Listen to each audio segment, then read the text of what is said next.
கோவை மாவட்டம் மதுக்கரை மரப்பாலம் பகுதியில் மலை உச்சியில் அமைந்துள்ளது தர்மலிங்கேஸ்வரர் திருக்கோவில். கோவை சுற்றுவட்டார பகுதிகளில் உள்ள ஏராளமான பொதுமக்கள் கார்த்திகை தீபம் உட்பட பல்வேறு முக்கிய நிகழ்வுகளின் போது இங்கு வந்து வழிபட்டு செல்வது வழக்கம். இந்து சமய அறநிலையத்துறையின் கீழ் செயல்பட்டு வரும் இந்த கோவிலில் ஏராளமான முறைகேடுகள் நடப்பதாகவும் வாழ்நாள் அறங்காவலராக இருக்கும் கிருஷ்ணசாமி முறைகேட்டில் ஈடுபடுவதாகவும் அந்த கோவிலின் முன்னாள் அறங்காவலர்களில் ஒருவரான கண்ணன் இந்து சமய அறநிலையத்துறை அதிகாரிகளுக்கு புகார் அளித்தார். அது குறித்து விசாரிக்க இந்து சமய அறநிலையத்துறை சார்பில் விசாரணை குழு அமைக்கப்பட்டது.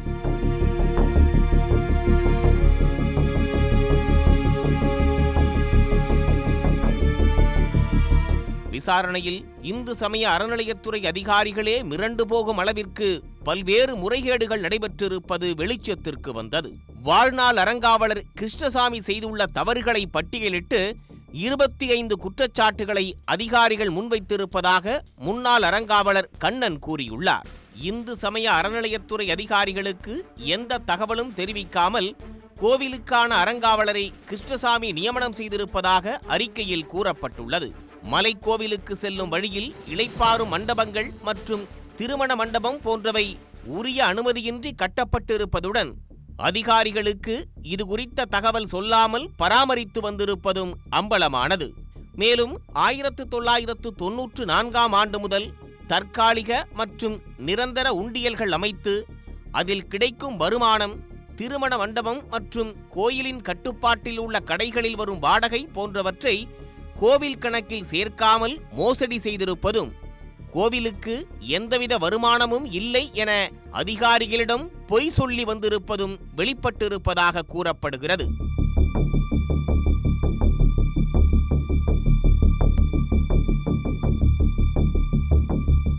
கோவிலுக்கு வருவாய் தரக்கூடிய நிலம் மற்றும் சொத்துக்கள் இருந்தும் அவற்றை கணக்கில் காட்டாமல் இருந்திருப்பதும் பக்தர்கள் கோவிலுக்கு வழங்குகின்ற தங்கம், வெள்ளி உள்ளிட்ட காணிக்கைகளை கணக்கில் காட்டாமல் அவரே எடுத்துக் கொண்டிருப்பதாகவும் குற்றம் சாட்டப்பட்டது.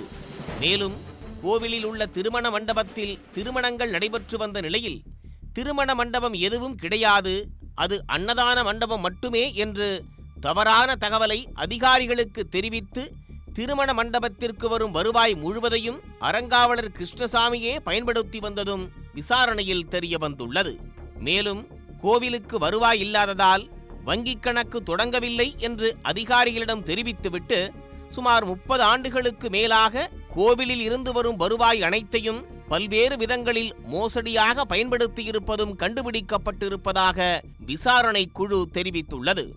கோவிலுக்கு சொந்தமாக 28 ஏக்கர் நிலம் இருந்தும் அந்த சொத்துக்கள் மூலம் கோவிலுக்கு வருமானம் பெற எந்த நடவடிக்கையும் எடுக்காமல் இருந்ததோடு அது தொடர்பான ஆவணங்களை அதிகாரிகளுக்கு தெரியாமல் வைத்திருந்ததும் கண்டுபிடிக்கப்பட்டுள்ளது.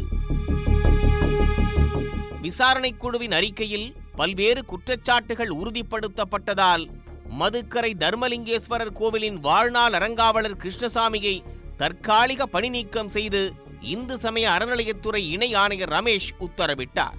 மேலும் கிருஷ்ணசாமி நியமித்த அறங்காவலரான திருமூர்த்தி என்பவரது நியமனம் செல்லாது என்றும் உத்தரவிடப்பட்டுள்ளது. விசாரணை குழு அறிக்கை மற்றும் இந்து சமய அறநிலையத்துறை மேற்கொண்ட நடவடிக்கை தொடர்பாக கிருஷ்ணசாமியிடம் கேட்டபோது தம் மீதான குற்றச்சாட்டுகளை அவர் மறுத்தார். கோயில் நிலம் ஆக்கிரமிக்கப்படவில்லை, அது பயன்படுத்தாமல் இருந்தது என்றும் அவர் விளக்கம் அளித்துள்ளார். குற்றச்சாட்டுக்கு நான் எப்படி இந்த 28 குற்றச்சாட்டு நான் ஏற்றுக்க முடியும்? அது முழு பொய், எல்லாமே இட்டு கட்டின பொய், எல்லாம் கூட்டு செய்தி. இந்த நடவடிக்கை மேலே நீங்கள் வேற என்ன மேல்முறையில் தான் பண்ண போறீங்களா? ஆமாம், சட்ட ரீதியாக நான் போகிறேன். சட்ட ரீதியாக போய்த்தான் ஆகணும். நான் குற்றமற்றவனை நிரூபிக்கணும் இல்லையா? அது போய்த்தான் ஆகணும். குற்றமற்றவன் அப்படிங்கிற செய்தியை நான் நிரூபித்தே ஆகணுமே. இல்லைன்னா குற்றவாளி இல்லை. நான் 82 வயசு ஆனதுக்கப்புறம் 60 வருஷம் இந்த கோயிலுக்கு பாடுபட்டு ஒன்றுமே கிடையாது. இந்த கோயிலில் கிட்டத்தட்ட இப்போ ஒரு 15 கோடி ரூபாய்க்கு நான் திருப்பணி பண்ணியிருக்கிறேன். நான் ஒரு திருநாக இருந்தால் எப்படி இது பண்ண முடியும்? இல்லை, ஒரு பக்தர்கள் எல்லாம் அவங்கவுங்க பண்ணுறாங்க. பொதுமக்களினுடைய கட்டி கொடுத்தது தான் 10 கோடி ரூபாய்க்கு பண்ணியிருக்காங்க.